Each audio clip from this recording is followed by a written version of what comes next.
En toda la ciudad era conocido por el sobrenombre de «el loco del sombrero». A su avanzada edad, no conocía lo que era ir con la cabeza desnuda. Con frecuencia se le podía ver andando tranquilamente por las calles, siempre vestido con su elegante pero desgastado sombrero de copa. También se le podía observar con asiduidad husmeando en las tiendas del centro o dando de comer a las palomas en el parque. Cuando acudía como invitado a otras casas, también lo hacía con la cabeza cubierta. Si el tiempo se volvía ventoso, no salía de casa. Lo que había debajo de ese sombrero era un misterio que nadie había conseguido resolver. Además, vivía solo. Así que ese secreto no tenía ninguna fisura por la que escaparse. ¿Quién sabe si en su propia casa se lo quitaría? Evidentemente, después de tantos años, eran muchos los curiosos que se habían entretenido a indagar directamente sobre el asunto. Al ser preguntado por la lógica de su conducta, se quedaba callado un instante, entablaba una corta conversación consigo mismo y respondía que lo llevaba por necesidad, que no podía no llevarlo. Después de eso, volvía a susurrar algunas palabras ininteligibles y seguía su camino, alejándose lentamente. En más de una ocasión, algún intrépido se había planteado la opción de quitárselo de golpe, pero la idea era descartada de inmediato.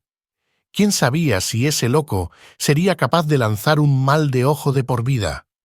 Su aparente psicosis le protegía de los malos actos de los demás. A causa de todo esto, solo había espacio para las teorías. La mayoría de la gente sospechaba que hablaba con su sombrero, de ahí que le pusieran ese apodo. Nadie con un mínimo de cordura le hablaría a un sombrero. Le habían visto multitud de veces charlando solo y dando pequeños golpes al atuendo que cubría su cráneo. Igualmente, cuando mantenía esas charlas tan misteriosas, su mirada siempre apuntaba hacia arriba, como si tratara de encontrar un interlocutor en la parte cenital de su cabeza. Un buen día, llegó a la ciudad un agotado viajero. Justo al llegar, decidió pasear por las calles del centro de la ciudad en busca de alguna taberna donde pudieran servirle algo de comida y bebida.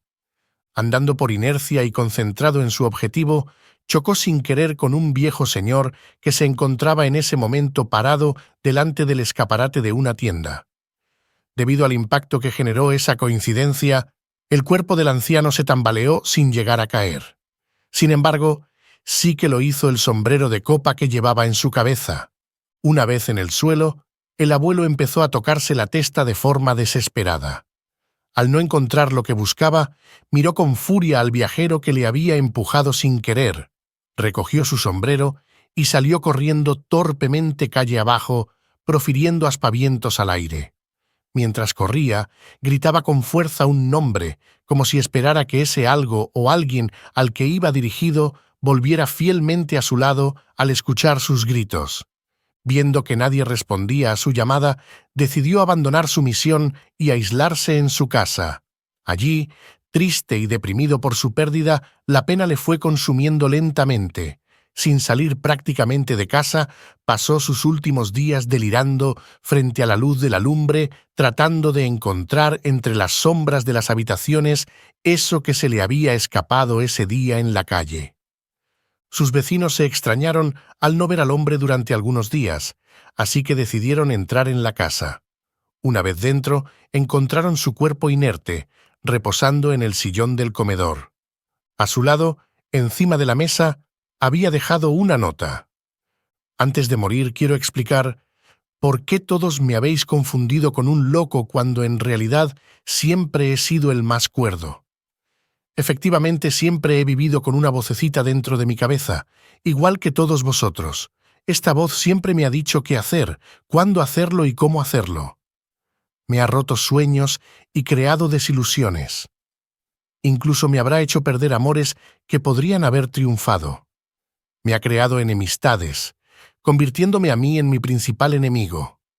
Y todo lo camuflaba con una aparente dulzura. Decía que era por mi bien. Por eso la seguía tan fielmente. Siempre ha sido muy crítica, muchas veces hasta insoportable. Pero no podía vivir sin ella. Era mi guía y mi brújula de vida. una brújula que siempre me perdía. Para calmar esta incongruencia, intenté hacerla un poco más humana, poniéndole un nombre, una forma, e imaginando que vivía debajo de mi sombrero. Por desgracia, esa invención acabó siendo tan real como la vida misma. Ese fue mi único error. Ahora, si por casualidad encontráis al hombrecito que habitaba en mi sombrero, decidle que ya no hace falta que vuelva. Ya no le espera nadie aquí. Sin embargo, si alguno de ustedes se lo quiere quedar, solo le hará falta un sombrero de copa donde guardarlo. Pueden tomar también el mío si quieren. Si no lo quieren acoger, déjenlo correr libremente. Solamente les pido una cosa. No sean tan hipócritas como para llamar loco a alguien que sufre del mismo mal que ustedes, pero de distinta forma. Pueden probar de ponerle forma y nombre, pero tengan cuidado de que no se haga demasiado real. Por cierto, un último apunte. Sobre si me quitaba o no el sombrero cuando estaba aquí en casa, dejaré que siga siendo un misterio.